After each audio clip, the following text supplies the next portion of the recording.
Hey guys, welcome to The Pathway, a podcast brought to you by Pure Psychiatry of Michigan. My name is Taylor Henrik. This is my colleague Sarang Patel. Ho, ho, ho. Hey, we're excited to be able to talk to you today about the holidays, how mental health may affect the holidays, and just kind of looking back at 2024 and what this year has meant to us. Ho, ho, ho.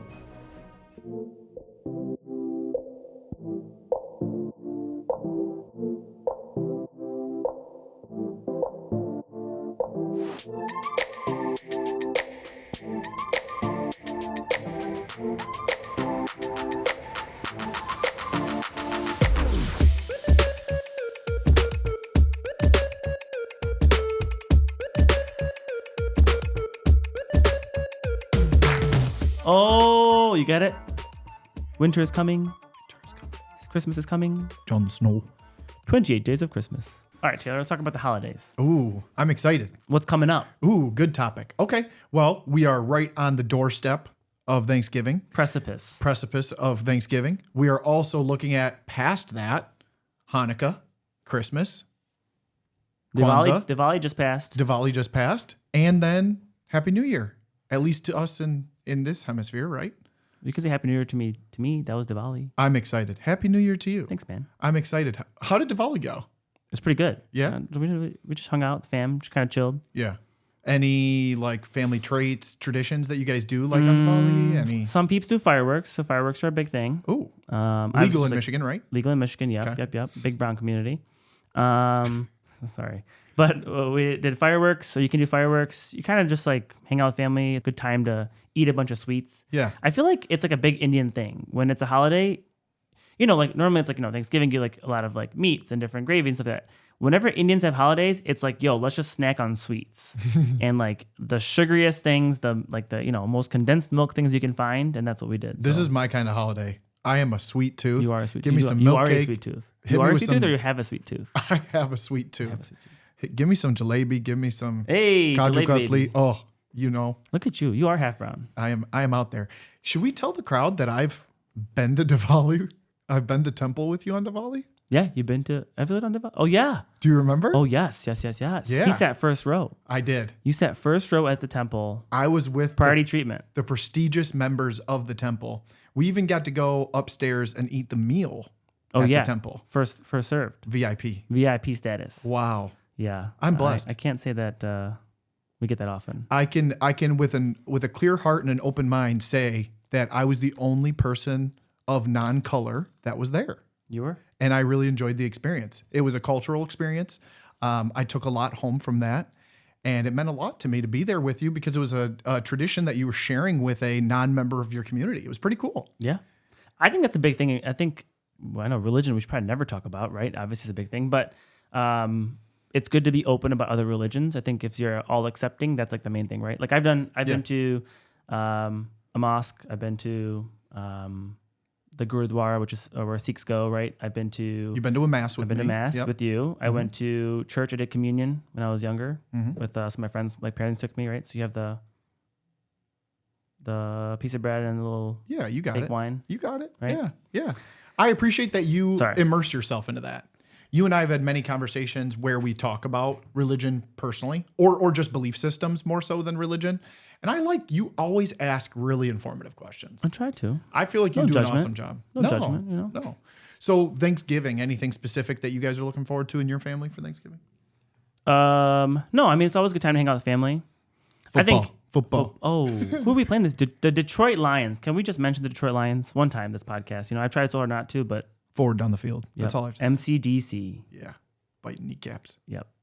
Taking them out, playing the dirt, mud, rain, it's going to be a good snow. day. Thanksgiving I love because I really appreciate that they put it on a Thursday. Grab that Friday. Give me the long weekend. I got to work Friday. Let me get back to it on Monday.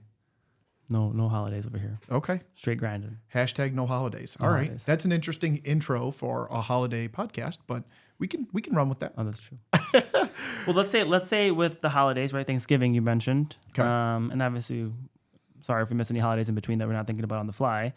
But what are some stressors with the holidays and mental health? Or is it a stressor or not really? Ooh, okay. I can take us right into that. The biggest thing that I get concerned about with my clients when it comes to the holidays is one word, and it's isolation.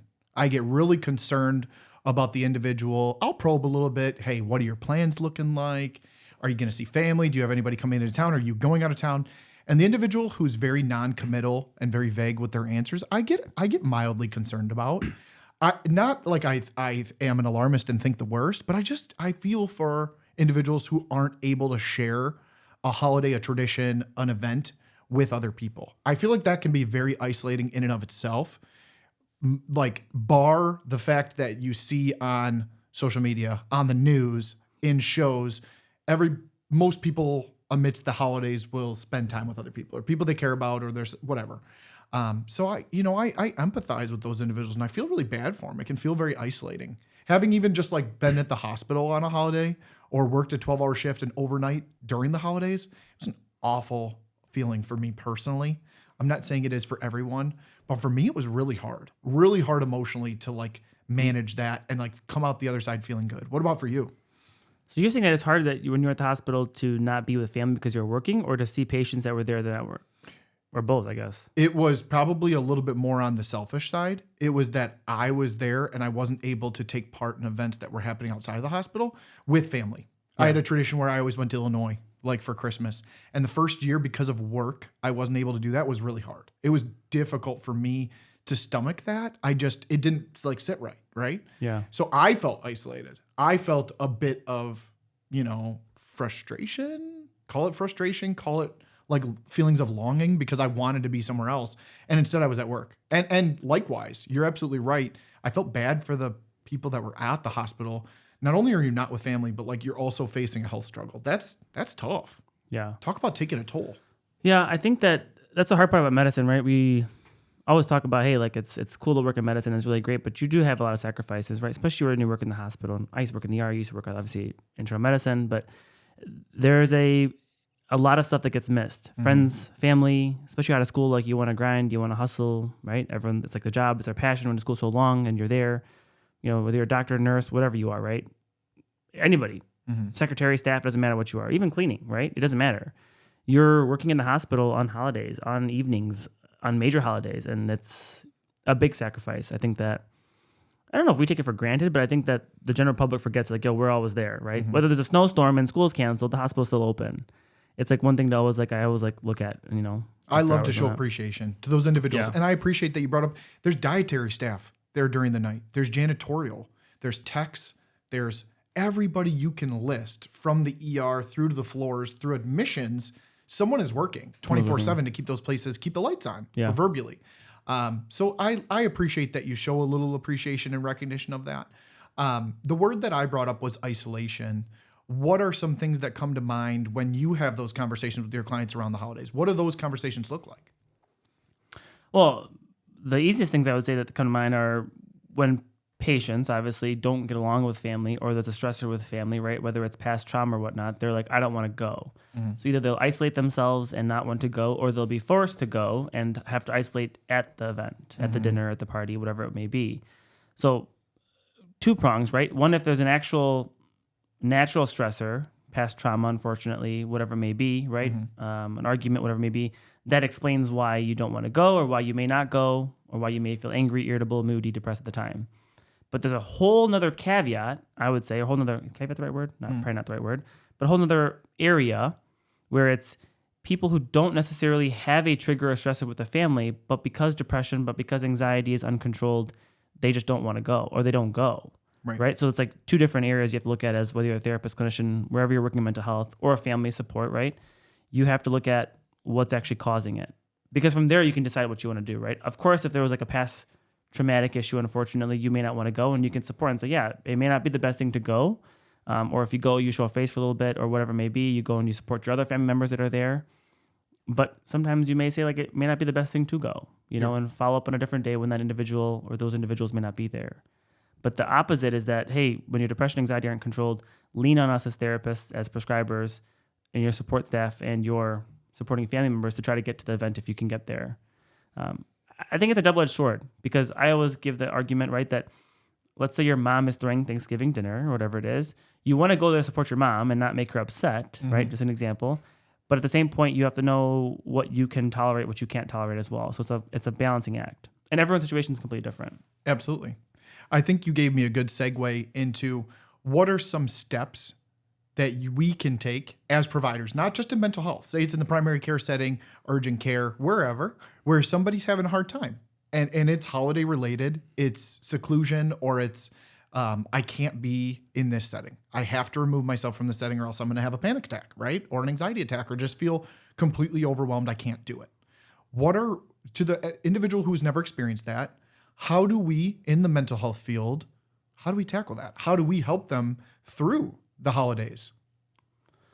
Well, the first thing that comes to mind is, and I don't have the answer, so you have to answer this too, okay? Is that I think that as a prescriber, as we are a provider, right? Doesn't matter who you are, therapist, whatnot, you need to see your patients or see your clients, whatever you want to say, more frequently during these times of the year. And what I mean by that is if you see somebody now and you say, I'll see you again in January, and the holidays could be stressors or may not be stressors, we've just said, we're going to see after all the holidays are over, then come see me or schedule something. When we know that, like, obviously staff are on vacations, there's holidays that come in, the clinics may not be open as much. I think it's super important, as the first step you mentioned, is just to have them be seen in between the holidays or around the holidays or right before a holiday that's stressful. Like, I always say, if Thanksgiving's stressful, see me the week before, see me that Monday or Tuesday before. Let's chat about it. Just make sure we're comfortable going into the holiday. Worst case scenario, we're not going to make a change. We're pretty chill, but that's okay. But that way you got me if you need me. And if we need to follow up after the holidays, totally cool to do that as well. But we'll definitely get another one in before Christmas, before that holiday that could be stressful, New Year that's stressful, right? So you try to put those in there that could be helpful, right?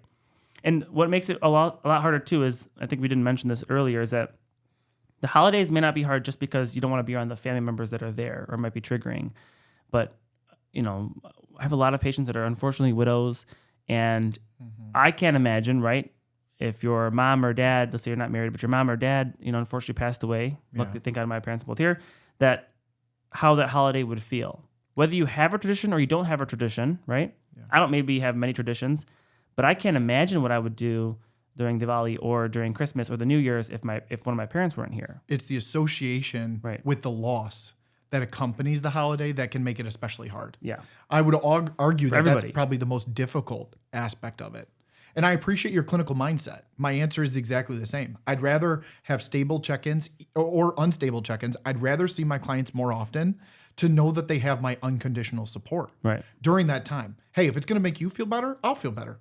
It's that simple. Yeah. If you want to touch base with me, if you want to have a quick conversation or just tell me how things went, great. Let's do it. Yeah. I appreciate that you brought up the association of loss. I think that is one of the biggest black marks, call it, or difficult points that can make the holidays really difficult to manage. It's not necessarily something that we can teach, work through, educate on. What we can do is offer support. What we can do is let you know, hey, I'm here for you. Whether it means something to you or not, I know I'm here for you and you know I'm here for you. Yeah. And I hope that gives you some solace during a difficult time. Sometimes the hardest job in psychiatry is to not prescribe a medication. And what I mean by that is I tell patients all the time, you can see 5 different prescribers and you're going to get maybe 5 different ideas of medications. There's no right or wrong answer. There's no protocol we follow. There's no ACS guidelines, all this kind of stuff that we follow, understand, right? In psychiatry, it's all interpretation and kind of what you feel fit. Some things are on label, some things are off label medication wise. And everyone gives different opinions. But the hardest thing to do, I think, in psychiatry is to see somebody, see that something may not be going right and say, you know what?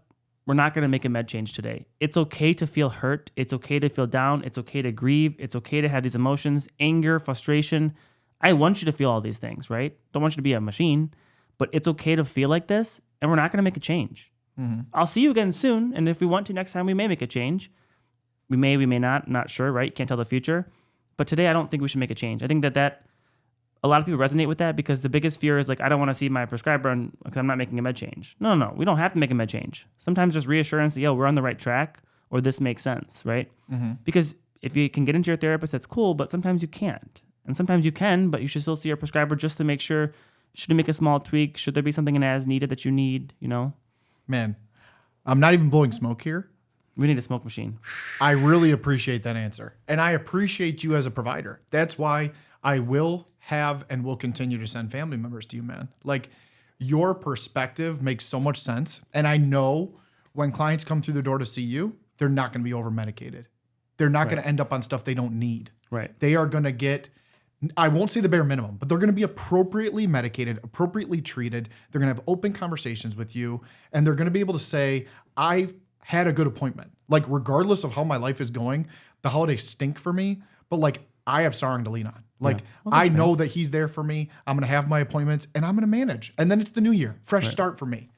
New year, new me. Yeah. Right? Same to you, man. Turn over a new leaf. So I just wanted to say, like, not even blowing smoke, not just trying to like build you up on the podcast, because you're a big deal on the pathway. Big head. You guide us here on the pathway. And I had to add that in, man. See, we need that applause button. That. No, that would be nice. Hey, we got one. Wow. I know it was a real thing. The crowd's loving us today. Wow. Pad next time. That's pretty cool. And just riffing off of that idea of how much clinical sense you have and your mindset being something that we all want to lead off of and we want to work off of, I think that is, again, extrapolated onto our entire practice, right? Look at how many prescribers we have on board, prescribers and therapists, providers overall. I think that being able to carry that forth and help other individuals to feel empowered to say, you don't have to use this amount of medication. It's not just about medication. Have those conversations. Listen to your clients, meet them where they're at. And I appreciate how you said that. The hardest part in psychiatry is sometimes not prescribing meds. I have had dedicated conversations with so many of our providers who practice in that exact same light. And that's something to be proud of. Yeah. We have providers who are not so medication forward that it's just verging on the brink of just too much. Right. Too much. We refer over to therapy. We get clients the appropriate amount of support that they need per practice. And not that it's like us leading them, but I appreciate that we've built a community at Pure Psychiatry where all of our providers seem to practice some level of alignment. We aren't uniform. Not everybody's going to use X med and you and I are going to use Y. That's not the point here. The point I'm trying to make is we can be proud of the individuals that work with us and our colleagues, that they understand what we're hoping to have as a vision and a mission for Pure, and it's being seen at 11 different locations. Right. It's huge. That is such a cool thing, right? I think it's like what you piggybacking off of you, right? When you said, and you gave me a big head, right? That like obviously you refer family to myself. It's the same kind of component about why we started Pure, right? When someone in your family is struggling, someone close to my family was struggling, you didn't know where to send them to almost. Mm-hmm. So we tried to, and I think we've done a good job so far. We're not perfect, but we're getting there, right? Mm-hmm. Getting better and better every day to build this community. Let's talk about prescribers and therapists and counselors, right? That are there for our patients, that we would refer our family to and not necessarily be involved and say, oh, we have to get them on this medication or this therapeutic modality, whatever it is, but they're in good hands. Mm-hmm. And that even comes from just the staff. Again, not saying we're perfect by any means across any level of the company. We're trying to get better, right? Or a clinic. But even our front office staff and our office managers, to be able to, I've seen them talk to patients and cope with patients, work through patients, and kind of really be with them. Yesterday at clinic, for instance, I had a patient that I was on the phone with for 30 minutes, was still struggling, finished the appointment, did whatever it was, and the front office staff talked to the patient for 45 minutes. Now, is that the normal thing to do? No, not necessarily. The patient was aware, but working through a panic attack, like you don't see that or you don't hear of that. The staff wasn't like, oh my God, I don't want to do this, whatever. It was like, yeah, I got it. Don't worry about it. Yeah. And I'm still in the room next door. Something comes up. I'm still there. Not billing that service, but you're just doing something above and beyond. And that's a real life situation. It is. And I don't know if you find it anywhere else. I'm not saying every single front desk staff is there to talk to you on the phone for an hour. That's not what I'm saying. But we've really been lucky and blessed. And I knock on wood every day, right? To say that we have a team from the front office to office managers as well, to even those that do the prior authorizations for medications after hours, right? That really are there to help us out and help out the community. I feel comfortable and confident saying that Pure Psychiatry is not afraid to go above and beyond. Right. Nothing gives me greater pride when I'm in our practices than when, I may have my door open because I'm just doing some work and I hear a client come out and they thank the prescriber. They thank the provider. They thank the therapist. Hey, thanks for helping me today. Like, that felt really good. What else are we trying to do here? Or a phone call that ends for a front office staff member and they're like, oh man, I really felt like I got through to that individual. Or they're thanking our front office staff for the exemplary job that they did.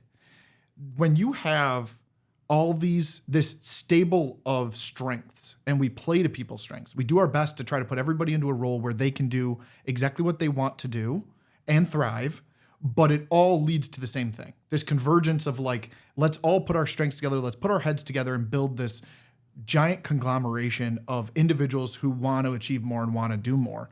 To me, I feel like we're on the right track.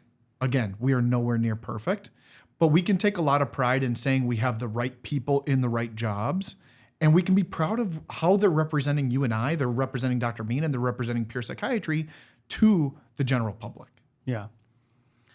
And I think it's hard. I think that, I always bring up the whole idea of like being family owned and not being corporate. I think it's very important to us, obviously, but I think it is much more difficult to do that not being a corporation with big funding.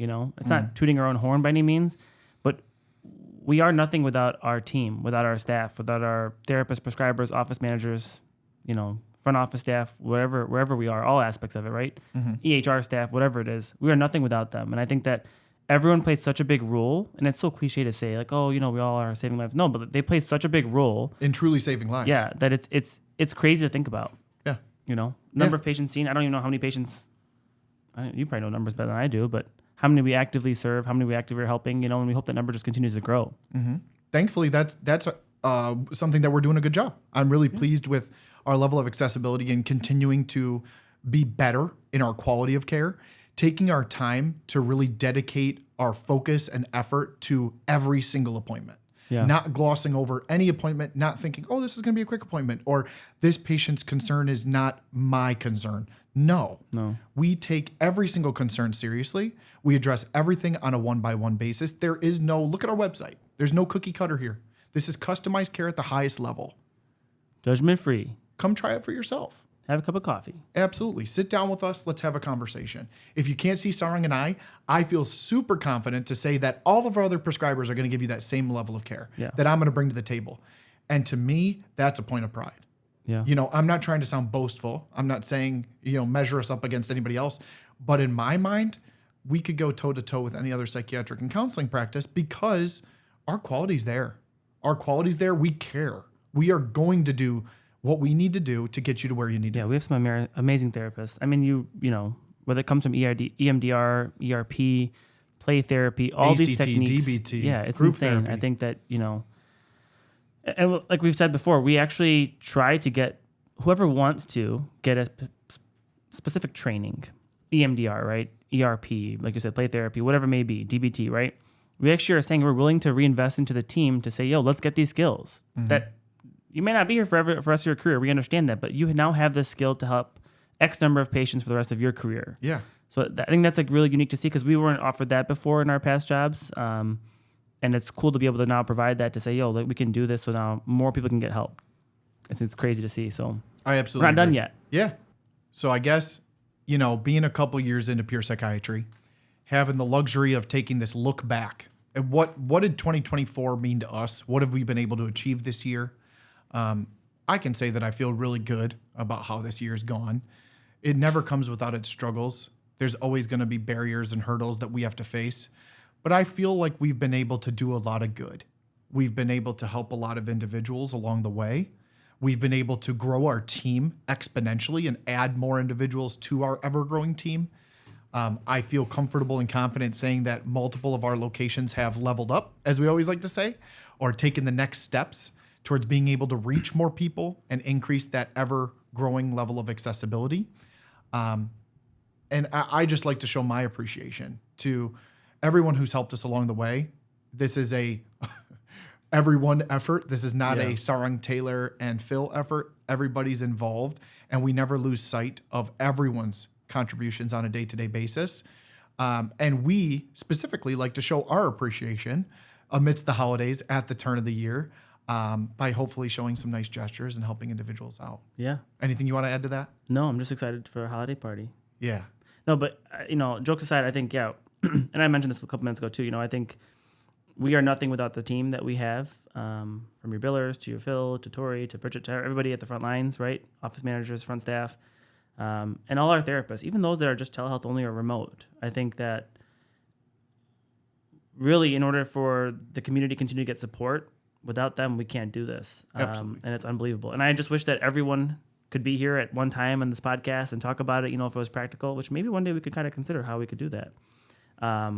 But just super thankful, especially with this being the end of the year. Really, really thankful for everything we've done so far. And I'm excited to see in 2025 how many more people we can help. Absolutely. And because we are coming up on the holidays, to put a bow on this nice present. Wow, look at you. I just want to say to those listening who are outside of Pure, we're not just trying to bask in our own glory here. We love to show appreciation, and we would be nothing with those around us. Yeah. And we are grateful. We are thankful for what everybody has brought to the table. We hope to be able to continue to grow this team and this practice. Here's to a wonderful 2024, and everybody keep your eyes peeled and your ears ready to listen to what we have ahead in 2025. Happy holidays, guys. Happy holidays.